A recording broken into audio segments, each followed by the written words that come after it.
Hi, everybody. Thank you so much for joining us today. I'm Michelle Morris with Consolidated Planning Group, and today we have got Marianne Hughes.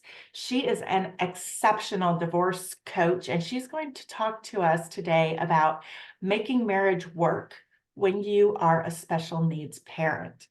Again, I'm Michelle Morris with Consolidated Planning Group. If you have seen some of our previous webinars, you might know these things I'm about to say, some housekeeping items. I just want to let everybody know that we're in webinar mode, which means we can't see you or hear you, but we do know you're out there by the count of participants. So feel free, if you have any questions or comments, please put them in the chat box and I will get to those. I'll be keeping an eye on that. And I'll let Marianne know as we're going if questions come up. Also, this webinar is being recorded. We always record our webinars and put them onto our YouTube channel. And then we also email that link to you and the slides. So later on today, you will get all of these slides. You'll get a link to the recording and you can watch it again if you'd like anytime. So Consolidated Planning Group, we are a holistic special needs planning firm. We focus, like I said, on families who have loved ones with any kind of intellectual or developmental disability. We've been in business for over 30 years and we help with things like your benefits, transition planning, making sure you have life insurance and securities and investments all in place. We are located just outside of Houston in the Sugar Land area, but because, we can be licensed in many different states, we can work all across the country.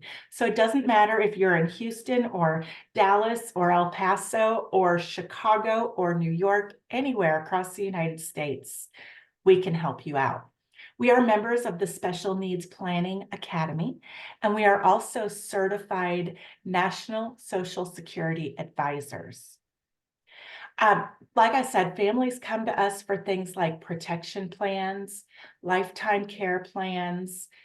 We do a lot of help with transition planning, ABLE accounts, and we're really aiming to educate families and advocate for families like yours, because the owner of our firm, Allison, has two kids who have disabilities. And when she was going through all of this and seeing how difficult it was and the nuances and the tips and tricks, she saw how overwhelming and difficult this all is. And she said, we want to help other families so that it's not so hard on you as it was on her learning all of this for the first time. There are over 263,000 financial advisors across the United States, but fewer than 200 of them, not 200,000, just 200 financial advisors in the United States focus on special needs planning the way that we do. That's less than 0.1%. So when you are thinking about, oh, I have a financial advisor, good, that is a great start. But you might want to also talk to one who understands the nuances and can help you navigate special needs planning. One of the things that we know keeps a lot of people up at night is who will care for your child when you are no longer here. And we always say that it is very, very important that you start planning now. It doesn't matter if your child is an infant or a toddler or in high school or an adult. Right now is the time to start planning, because the more time you have, the more of an impact that you can make and the more positive changes you can make. We want you to think about the future care plan for your loved one. Who will take care of them? What will that look like? How will that be paid for? There are great vocational options and residential options, and even post-high school educational options that might be a great fit for your loved one.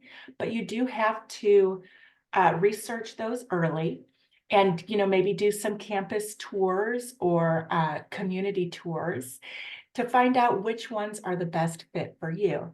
And we do not recommend that you automatically just allow a sibling to step into a caregiver role, because, sometimes that can create some tensions on both sides of that equation. So just be careful with that situation, even though it seems maybe easier or maybe less expensive for you. It just, in theory, it sounds great, but logistically, it might not be the right thing for your family. So think long and hard before you do that. That's enough from me, because you're not here to hear from me. You're here to hear about making marriage work from Marianne Hughes. She is fantastic. She is a special needs certified divorce and transition coach and mediator, a parenting coordinator. She does it all. So Marianne, thank you. Thank you. Thank you for being here. I will let you take it away. Great. Thanks so much, Michelle. Pleasure to be here today. And we're both wearing pink in honor of marriage and love, even though we're not in February Valentine's month anymore, but definitely we try to spread the love every Yes, year. absolutely. Yeah. So many of y'all may know me. I recognize some of the names here that are joining us today. So I appreciate you joining us. And for those who I don't know, I look forward to getting to know you as well. So my journey, long road, and make a long story short, is I became a certified divorce coach and started my company Special Family Transitions based on what happened to me and my family, so that I could help others. So you may be wondering, why is a divorce coach giving a marriage presentation? So to me, the family is the most important thing, and I have great belief in marriage. That was my intent when I got married and growing up, to be married forever. And so sometimes that happens and sometimes it doesn't. And it's not a reflection on anybody or things that we believe in. It's some these things happen. And so as a mom of sons on the autism spectrum, and having been through over 20 years of marriage, I do consider myself an expert in marriage, and maybe what works and maybe what doesn't work, and maybe what could have been done differently, and what other people can do to help their marriage. And even if they're not going to stay married, what can we do to help our relationships, our kids, and maybe down the road, our future relationships as well. And so I want to share lessons that I've learned, that I've learned from other people. And many of you all were kind enough to send me information about what works for you all. So excited to share those perspectives as well. But I'm a believer in advocating, first of all, for yourself, because if we don't take care of ourselves and believe in ourselves, then we're not going to have successful marriage or parenting in terms of raising our kids and accomplishing our goals and what we want to do as a family. And so sometimes families may look different. Sometimes we may be married and sometimes we're not. And those are all families. But we're here to talk about marriage. So I'll definitely shift my gears and talk regarding that. Because, I see what happens if you don't work on your marriage, right? So through, maybe personal experience and maybe from what's out there. As many of y'all may know, there's a very high rate of divorce among families who have a child with disability. Some people say it's as high as 80%. Some people may say lower. Some people may say higher. The point is, it's a very common occurrence with normal divorce taking place about 50% of the time. But with the other stresses that we deal with, we can see why some of those rates may be higher. And just as an important point as well, is that there's a very high rate of divorce for second and third marriages. For seconds, it's in the 60s, and then the third marriage is over 70%. So we want to focus on really what's at the key of making a successful marriage and relationship, so that we can improve the situation that we're in. And if in the future, if we're either already divorced or if that comes down the road, we want to make sure that we're taking good skills and good habits to carry us forward in the future. And we want to look about what happens to kids. Marriage, my parents were married until my dad passed away, for over 49 years. They almost had their 50th anniversary before he passed away from cancer. But to me, that was what family looked like and what I aspired to. And so, I never had to go through divorce as a child, but many people do. And then even if you haven't yourself, you worry about what impact it's going to have on your kids. And what I want to share here is that it's not so much the divorce that impacts kids, it's how we as parents relate to each other and how we handle the situation. So we want to have our kids be loved and be in a loving, safe environment, and that's really the most important thing. So, ideally, we want to be married and happy and have our kids happy, but that doesn't always happen. And so, if we are getting divorced, there's certain things that we can do to make sure that kids are protected and supported in that process. And if we, sorry, back one more, sorry. And then in Oh, terms of, sorry. sorry, the effect on parents, we go through a lot as parents of a child with special needs and different challenges. And sometimes we have high rates of depression and burnout and just all the day-to-day things that go on. And so we want to uh, help us, whether we're married or not, to work on those things that impact us and help our kids as well. Okay.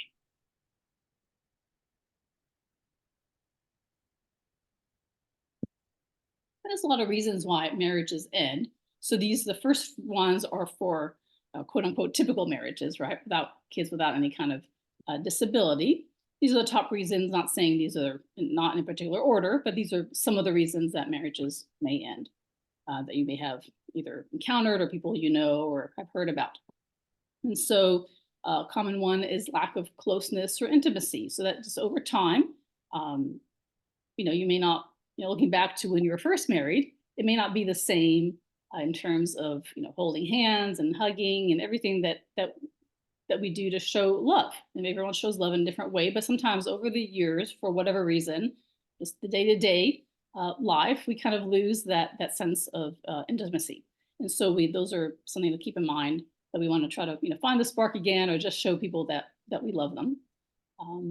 Communication is a big thing. Sometimes we don't know how to communicate. We don't communicate effectively. One party may try to communicate and the other may not. And sometimes there's ways to work on that, and that's the goal. But that's one of the key things that I found is a reason for relationship issues is that people are not effectively communicating or willing to as well.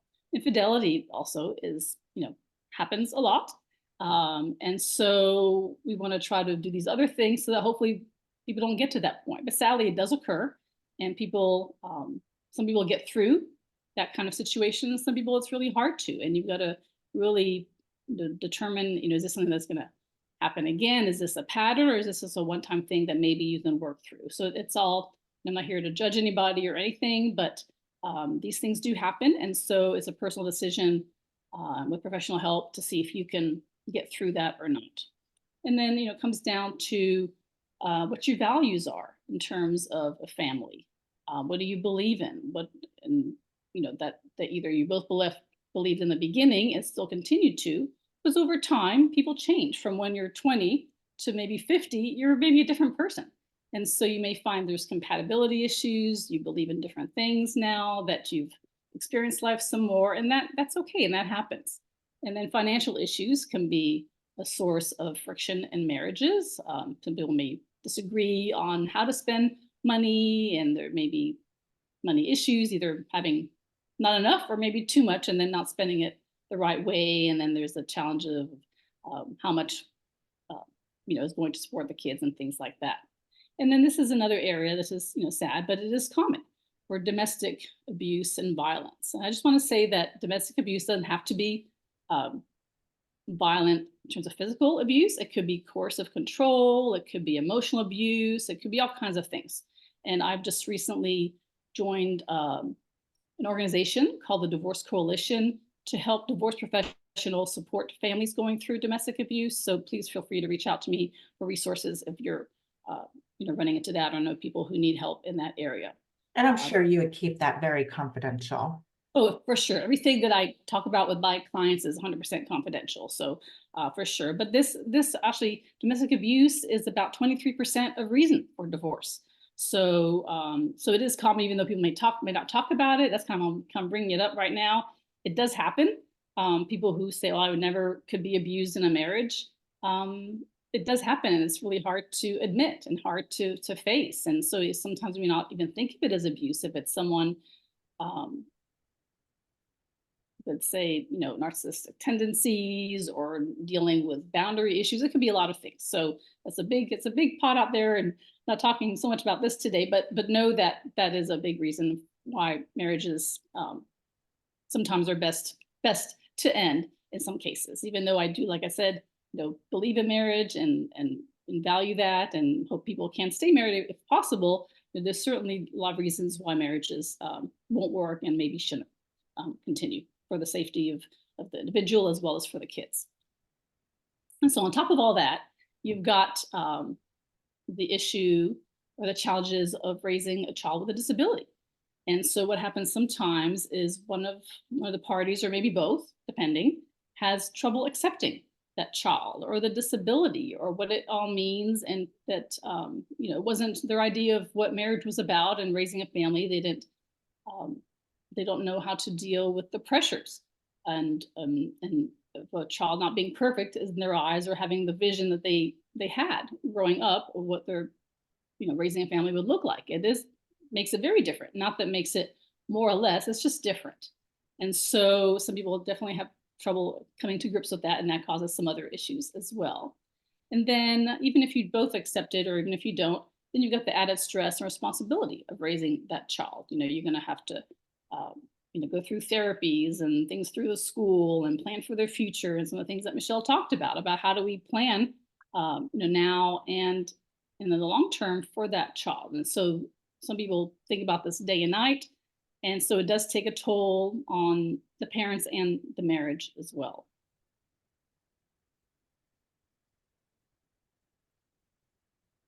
And so a few months ago, I wrote an article. I'm a contributing writer to a magazine called Autism Spectrum News. And normally my divorce is the topic of my articles, but I thought, well, let me do something different. And so I wrote an article about making your relationship work under the pressures of caregiving. It was in their fall 2023 issues. There's a link down the bottom if you want to check that out later, and we'll include that. I'll follow up with you all and make sure you have that if you'd like to read that article. But I talked about different things that you can do to help your marriage.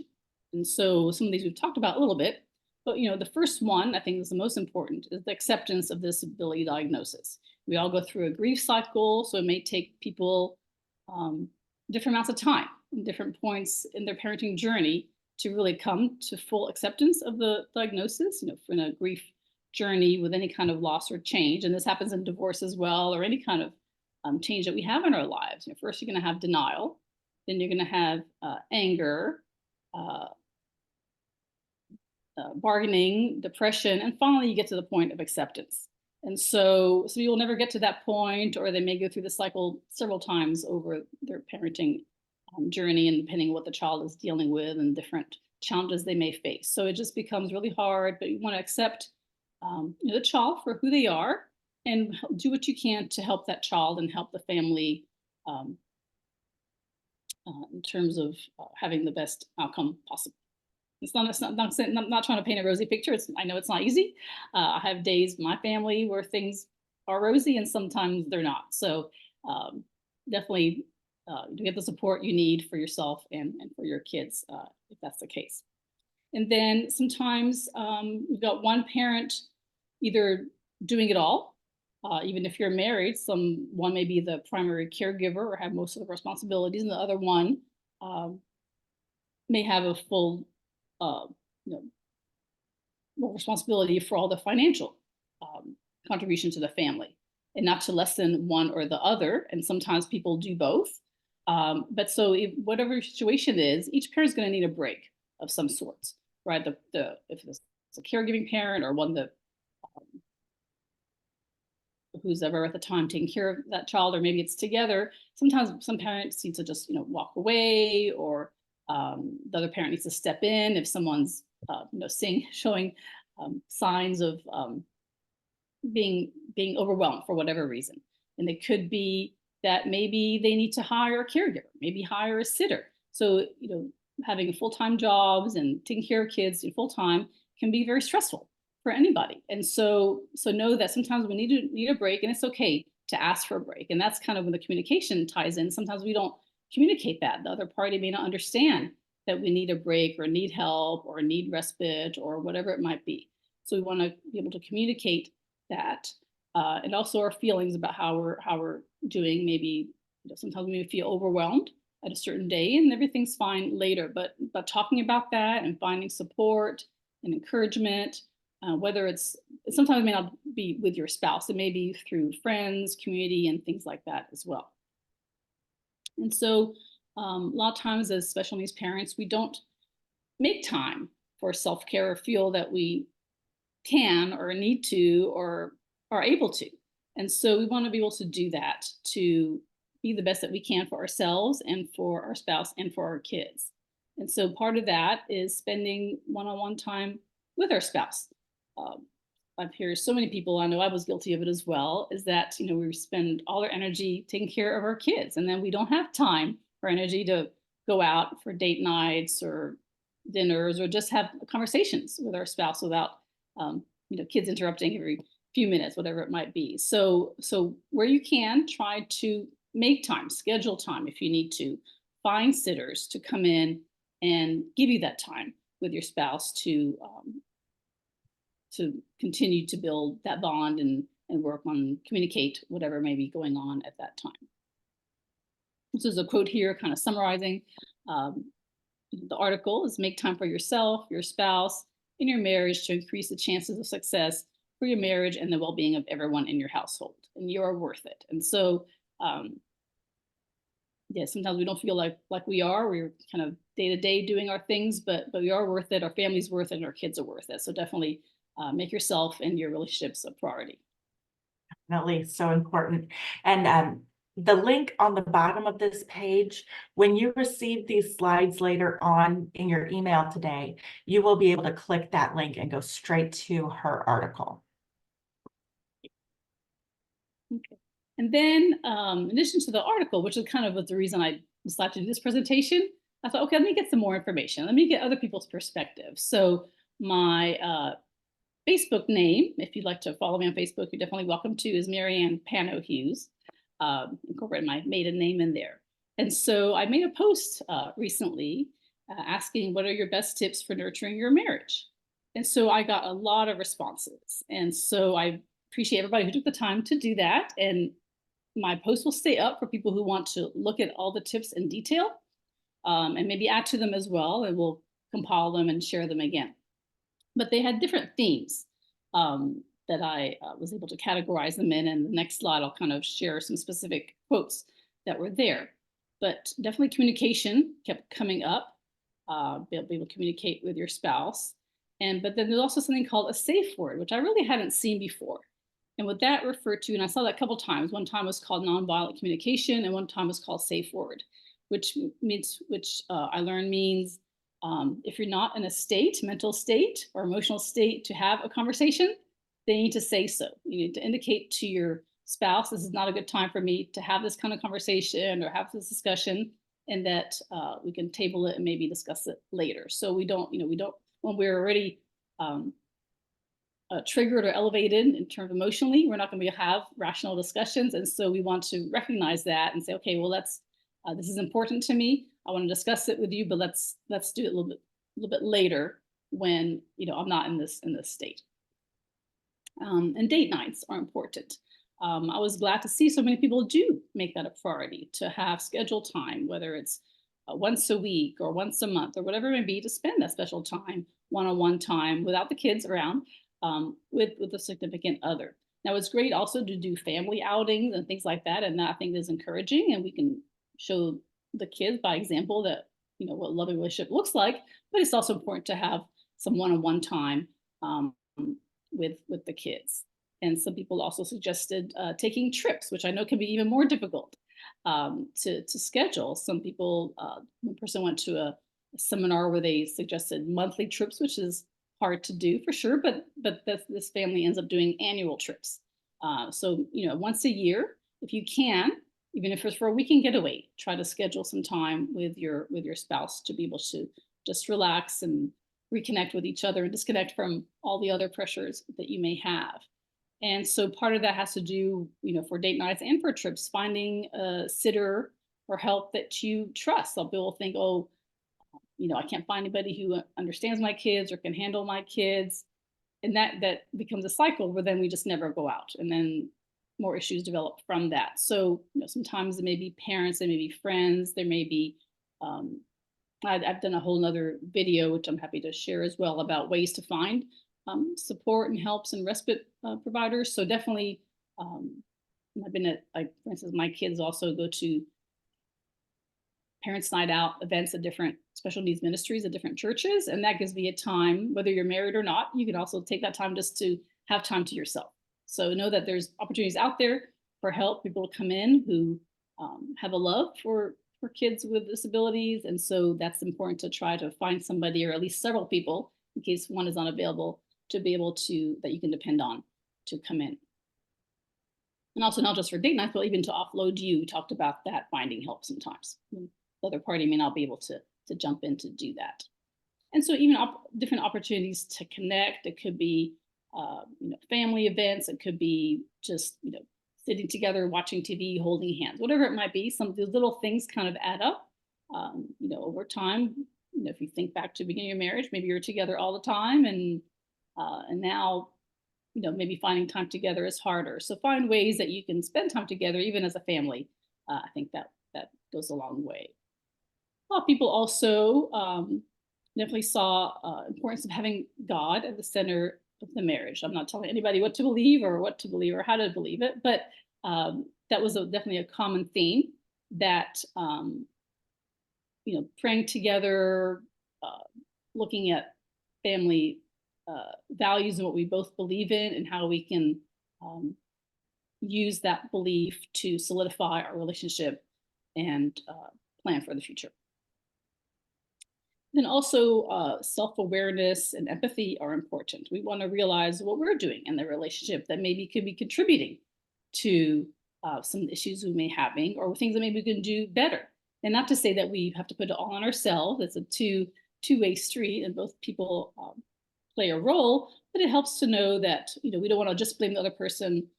We want to see what can we do to make things better as well, and maybe recognizing what they're going through. There's two sides of that. Is they maybe somebody may come home tired or maybe in a bad mood. Well, think about what, and that goes with the empathy part, is what can they be maybe going through that's contributing to how they're acting or reacting at home.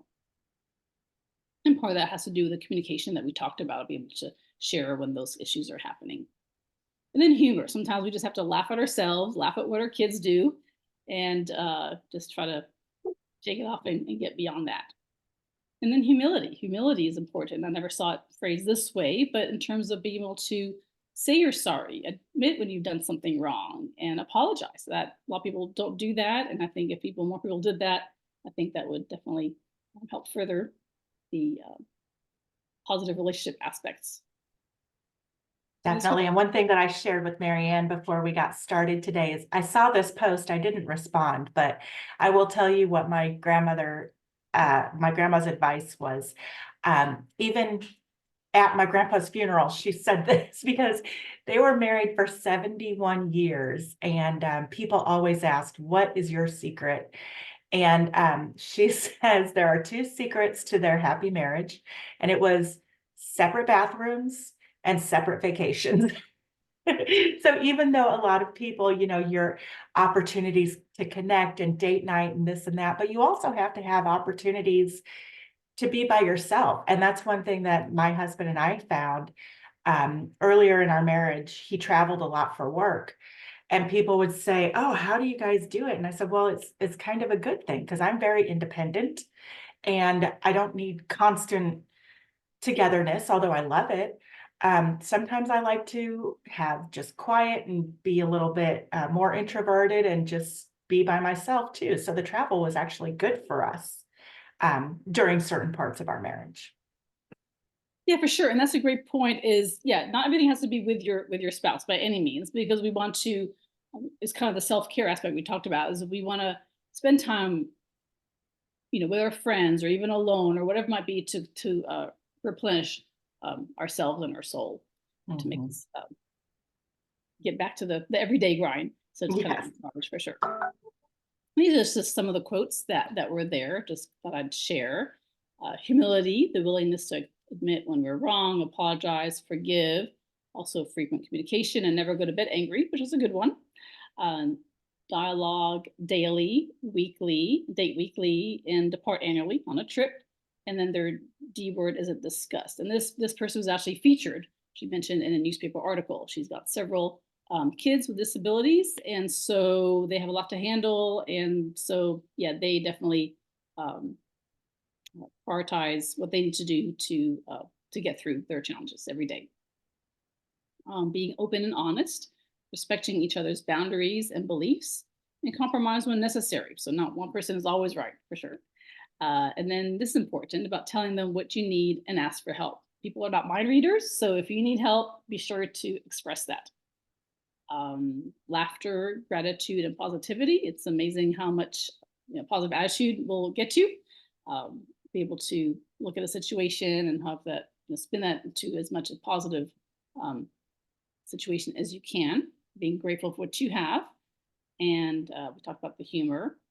And then this one I thought was really interesting because that's something I've never done, and it's something that I could see. You've got to have a level of closeness and trust with that person, and it can bring you closer.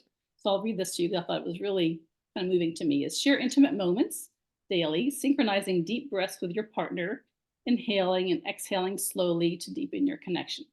So I can see some people be like, "Oh, I'm not doing that kind of thing. That's kind of woo woo and out there." But I could see how that um, can build trust and build um, or rekindle some feelings that you might have had, because at one point hopefully you were this close, and so by doing this it'll maybe strengthen that bond again.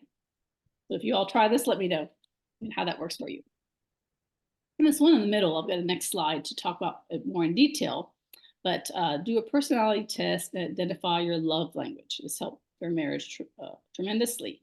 And so let's go on to the next slide and we'll talk more about that. So some of you all may have heard about a book called The Five Love Languages by Gary Chapman. He actually has a whole series of them. There's even one about love languages when you have a special needs child, which I read in a book club not too long ago. And so know that there's different ways that we like to receive love, and we also give love. And not everybody's the same in terms of how they express what they need or what they want and what they value.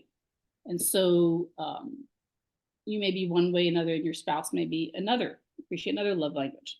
So there's acts of service, which is when you do things for people, or on the flip side, when you want people to do things for you. There's receiving gifts. Some people show their love by giving out gifts, presents and jewelry and whatever it might be, maybe little mementos. Doesn't have to be a big thing. And then there's quality time. So people value just hanging out together, doing special activities together without, if someone values this as a love language, then, they're not going to be real happy when the other party is scrolling on their phone constantly and not paying attention to them. That happens a lot these days. And so we want to sometimes maybe just unplug, put our phones down, turn off the TV, and just spend time with that person. That will actually go a long way if that's the person's love language. And words of affirmation mean a lot to some people, meaning they want to hear verbally, that they're loved, that they're appreciated, and who doesn't want to be loved and appreciated, and you hear those kind of words. But for some people, it has even greater significance. And then physical touch. This could be simple as holding hands, giving hugs, kisses, pat on the back, whatever it might be. Even my son, sometimes we don't think about our kids, their love languages, and said to me, "Mom, can I have a hug?" So we think maybe they're older and they don't need that, but they still do. So whether they're young, old, whatever it might be, some people just really crave that, even though you may not be as touchy feely as maybe they are or would, or things that they would want. So I was kind of curious. Probably hard to do a poll right here, but if you want to put in the chat what your love language is, and also think about what your spouses might be, or significant other, or even your child if you're not currently married, and do they match up? So the acts of service.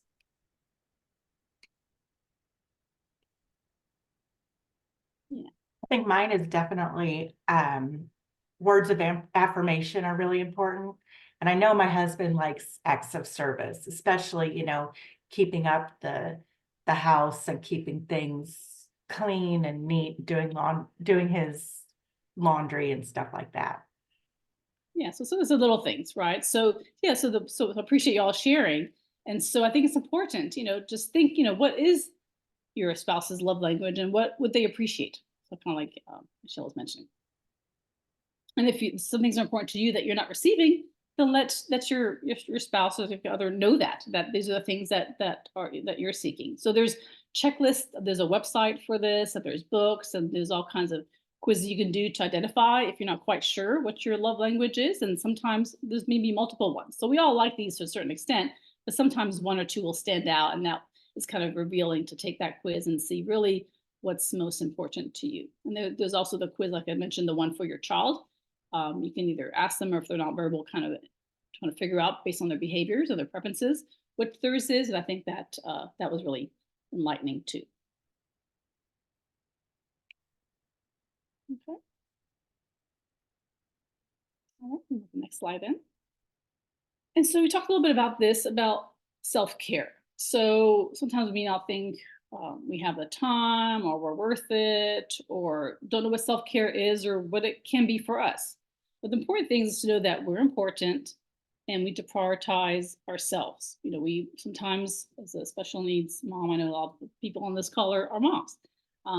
We try to do everything else for everybody, whether it's our husband, it's our kids, our jobs, a combination, whatever it might be, but we don't focus on ourselves and what do we need to get through the day and to grow and to be the best we can be in our lives and in our relationships. And so we want to think about it that way as well. We want to be at our best so that we can be the best we can be for those that we love. She's holding a cup, and with the expression I like is you can't pour from an empty cup, whether it's in a loving relationship or a business relationship or even a divorce situation, right? We have to take care of ourselves, do what we need to do so that we can make good decisions and be there emotionally for those that need us. And self-care may look different for me and for you and for everybody. I used to think self-care meant going to a spa or spending a lot of money shopping or things like that, or taking big expensive trips. And it doesn't have to be that way. It could be sitting down, having a cup of coffee, having a quiet moment, going for a walk, getting your roots done, whatever it might be for you, right? So just know that, think about what's important to you. If you had 5 minutes to yourself, what would you do with that time? And so kind of try to incorporate those as daily habits where possible, or as possible. It may not be daily, but definitely have a moment at least each day that you could just have to yourself, decompress, look back on the day, think about the day coming up without the constant to-do list going on in your head. That you are worthy. You're definitely, this is not something that's a luxury. This is something that we need to do for ourselves.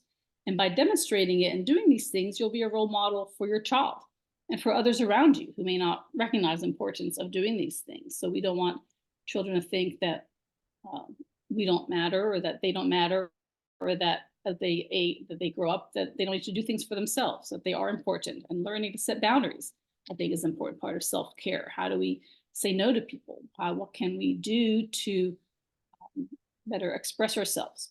And so I think all of that comes into play.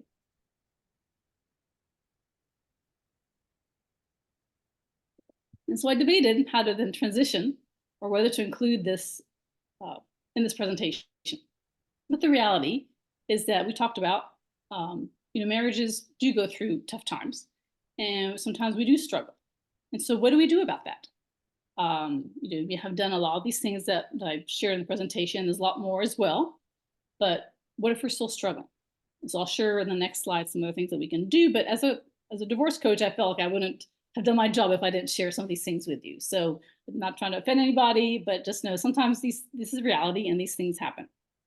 And so, sometimes we need to think about, do I stay in this relationship, or do I end it or go, or what do I need to do? And so the biggest thing you can do is definitely self-reflection. What's going to be best for your situation? It may not be what's best for your neighbor. It may not be, what you envision, but really, what is it that you need to be happy and that your kids can be happy and thrive?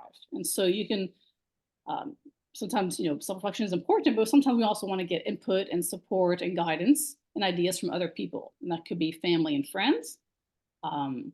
It could be a mental health professional. Different kind of therapists are out there. It could be a member of your clergy, church, synagogue, whatever it might be. Maybe there's a counselor there. Maybe head of that religious place that you go that maybe can provide some guidance and input. And know that because depending on where you go, some people may have different views on divorce and relationship struggles, but anyway, that's a whole nother discussion we can have. But basically, you want to find a place that's going to be supportive, I guess, of your concerns, and it may not be perhaps a place that you go. It could be maybe another one that you could find that maybe is more open to having these discussions. I can tell you when I first started going through these kind of questions, I found a therapy provider that was associated with a church I was at. So it wasn't actually the church; it was the church providing the bigger organization providing professional support and counseling. And then there's certified divorce coaches like myself. Back when I was going through divorce and these questions, I didn't know divorce coaches existed. And so, so people who are divorce coaches are here to support you, to kind of talk through some of the issues you're having, and not to say they're advocating for divorce. I mean, if you're going through divorce and decide that's the best option, they'll definitely help you through it. But they're there even just to help you talk through different issues and see what be involved in either helping your relationship or taking those next steps. And so I would say for a divorce coach, as well as the next couple of categories, we want to look at people who have even all these areas, even a therapist. We want to work with people who have experience and they can understand the needs of a special needs family, right? Because we have different extra challenges that other families may not have. And so we want to make sure that we're working with people, whether it's family and friends who have been through that or any of these categories, who understand really what it takes and what the challenges that we face and how we can realistically proceed. And so we want to work with financial professionals who do have experience in there, and family law attorneys as well. I mean, you don't have to go to divorce right away. And I recommend that family law attorney is the last person you go to, right? Try all these other things first. You don't want to kind of get in a whirlwind of emotion and just say, I'm going to go to an attorney and file. Think through with a divorce coach, with a financial person, what is that going to look like? What does it look like to be divorced? How much money are you going to need? Because this basically becomes a financial and business decision in a way, and transaction. And so there's definitely a lot of emotion as part of that. But we want to, look at it. Okay, if I do go down this road, what's it going to look like for me and for my kids? And so having those conversations either in your head or with a professional before you go to attorney is the best, is a better approach, rather than have them dictate the way your divorce process may look. So you're in charge of your situation, and so take ownership, and the divorce coach can help you, really get to the, what's going to take for you to get through this process, whether you get divorced or not, to come out the other side and be in a good situation for you and your kids. And so what if nothing works? What if you're already divorced, or what if you've tried all these things and it's just not working? Those things happen, like I said. And so the point is, if you're going through divorce or thinking about it, or if you're already divorced, we want to maintain as what they call amicable a relationship as you can, meaning you want to try to get along with the other party for your sake, for their sake, and for the sake of the kids. There's a term called co-parenting. There's also one called parallel parenting, if you can't agree on the parenting styles and how that should look. But with a special needs child, the child is not going to turn 18 and magically not need you anymore. They're going to need both parents to be there for them. And so we need to what they call co-parent. So we're going to have to work together to support that child for planning for the future. And so we want to hopefully be able to do that. And there's different ways to do that, which I help my clients with. But know that we want to go through the process of divorce in a way that's not going to alienate them. I mean, granted, there may be some emotions for a period of time, and it usually takes about 3 years to kind of fully get through the all the feelings and hurts and have your new normal. So it takes time. I'm not trying to make light of it, but if you're all going through divorce, we want to try to do this in a way that's going to set everybody up to be able to work together and be there for the kids and have the kids be able to trust and love both parents uh, and not put them in the middle by any means. And so we want to support the child through that transition and what that might look like to help them if that's the case. There's ways to do that to make it, especially with kids with autism, they have a hard time with change. So there's ways to introduce the concept and going to another parent's home, things like that. And a lot of people think divorce is a failure, that it's an end, and it's not. Right? Based on your situation, all the things that we've talked through, all the reasons for divorce, and if you've gone through all these things trying to help your marriage, sometimes it just doesn't work for whatever reason, and there's no judgment. And so, if you get to that point and know that divorce can be a new beginning, it was for me. I never thought I'd be getting divorced and didn't see on my horizon and didn't even know what that looked like. But I can tell you, I'm like a different person than I was years ago. I've taken this opportunity to grow and learn and focus on me and my kids. And the other day, somebody said to me, my kids have made so much progress that maybe divorce was a good thing in our case, right? Not to say that the other party did anything negative to the kids, but sometimes people need that fresh approach for the kids to thrive and for ourselves to thrive as well. And so, as we mentioned, we want to work with professional experience in divorce involving children with special needs because there's so many intricacies that need to be considered as part of the process, thinking about the process, how we break the news to the kids, and how to plan for them that really it's not just as simple as somebody with no kids, I'm going to get divorced. We've got a lot of things to consider. It makes it a hard decision. But my goal is that you go ahead. Especially if there are children with with special needs. Thinking about child support beyond age 18 can jeopardize their SSI benefits, their Medicaid. So you have to plan ahead for that. You need to think about the special needs trust and maybe, each parent, maybe it's in the divorce decree that each parent has life insurance that's going to go towards that special needs trust. Things like that. There's just a lot to think about financially too, that you have to have in place. For sure. Yeah. And I've done seminars and different webinars with Consolidated that are on their YouTube channel. So definitely, if this is your situation, then definitely there's information out there and feel free to reach out to me as well. And so, yes, I'm here to help you, whatever your situation might be, whether it's kind of to talk through your marriage and maybe give some more suggestions, or if you're thinking about transitioning and divorcing, then I'm here to support you as well. So in addition to being a divorce coach, I help definitely as a transition and life coach as well, gone through the trainings for that. And excited to share that I've also recently become a mediator and also a parenting coordinator, which means I can work with you if you're married, if you're not thinking about divorcing, but want to think about better ways you can parent together or work together. So I'm here to support you in your journey as either a married couple or not. Or post divorce process or after. So I'm here for you no matter what you need. For one, I can work with one parent or both together or both separately, before, during, or after. So I'm here for you no matter what you need. And this is how people can get in touch with you. Yay!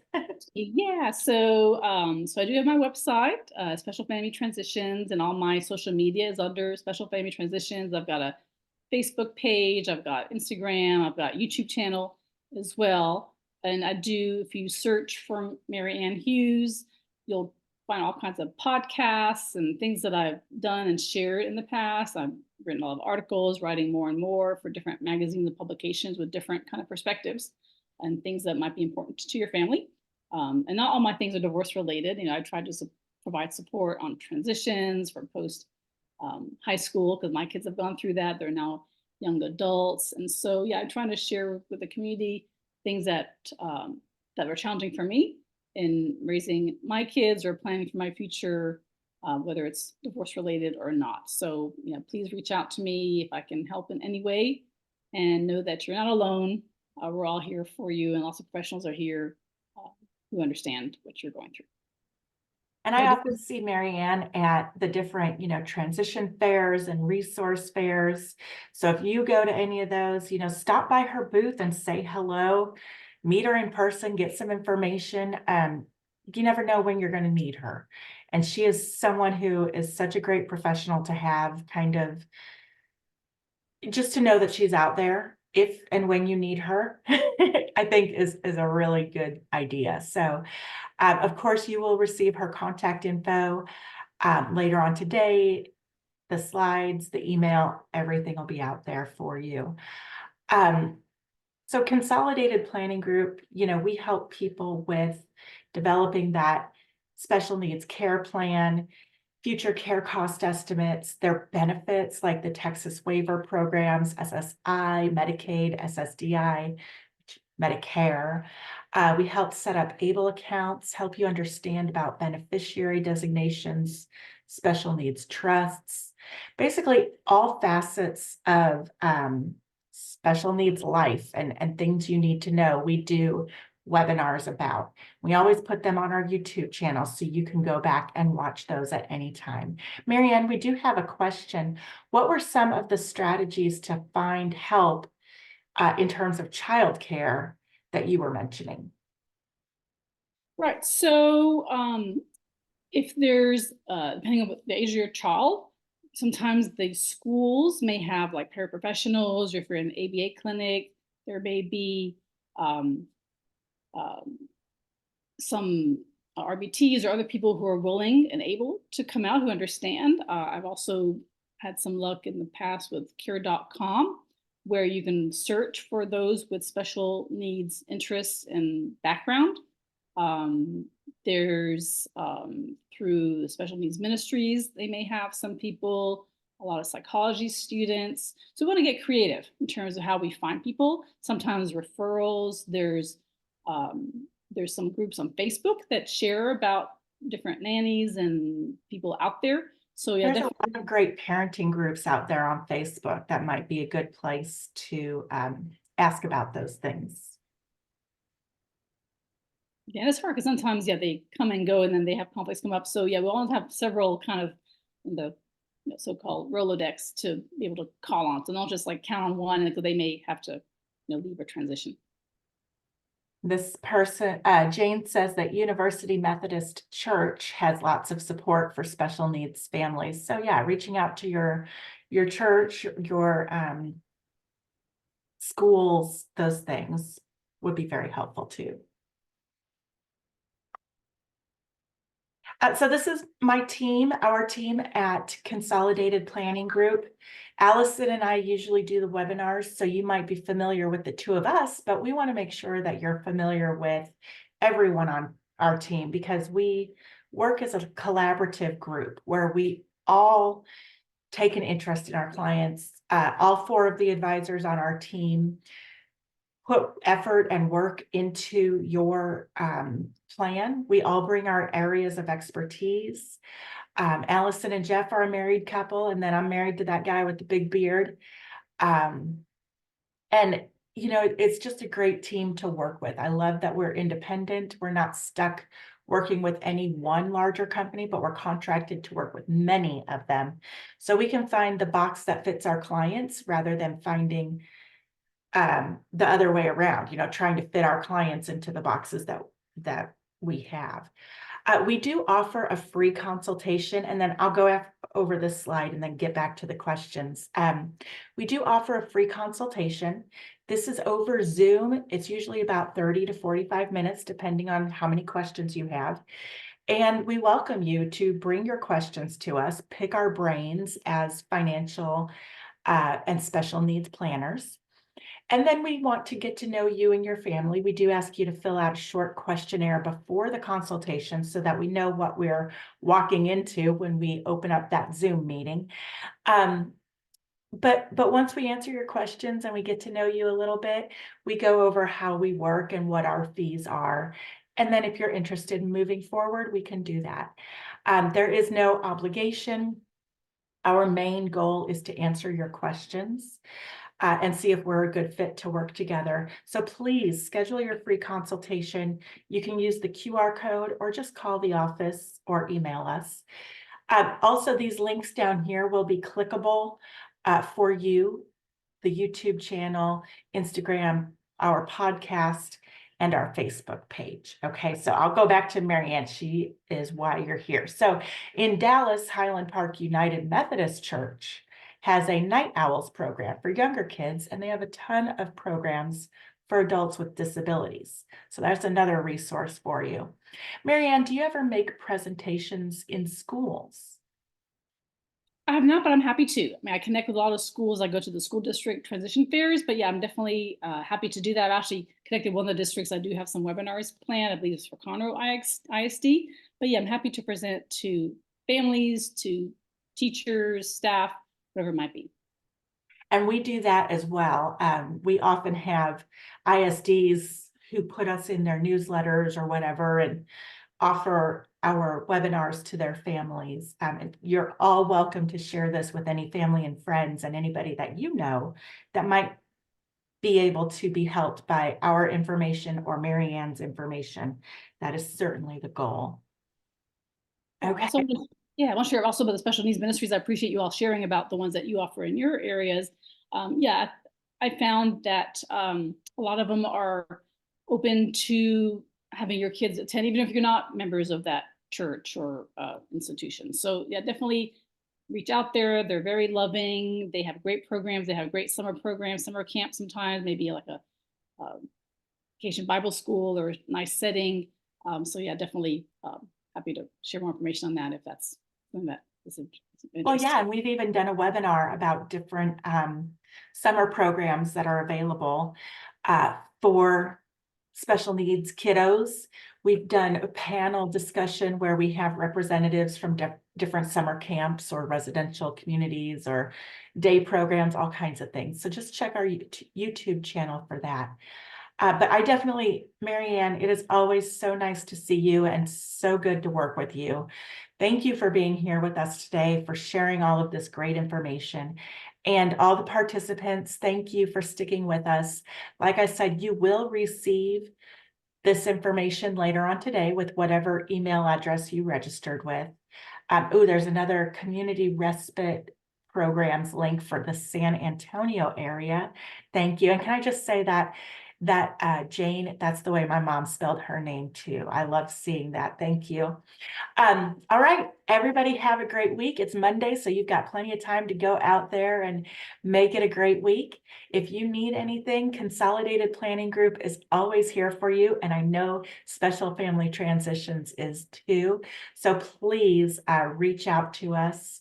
I will try to capture the chat just to make sure that we can send you those resources as well. Thank you, everybody, very much. Have a fantastic week. Reach out if you need anything. Bye-bye. Bye, everybody.